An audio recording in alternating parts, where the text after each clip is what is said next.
May problema ba ang buhay mo? Huwag kang mag-alala.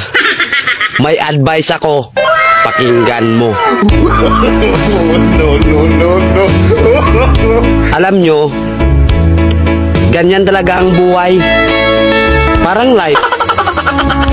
Basta yung importante ay mahalaga. At kung saan ka masaya, dun ka happy. Basta wag kang maniwala sa swerte. Kasi malas yun. Minsan ay sometimes. Kaya matuto tayong tumanggap ng acceptance. Halimbawa, for example, ang baby ay sanggol. So kung di mo intindihin, you don't understand. Basta kaibigan, lagi mong tatandaan that wherever you go are there. At the end of the day, ay gabi na. At alam mo, walang umaga sa Japan.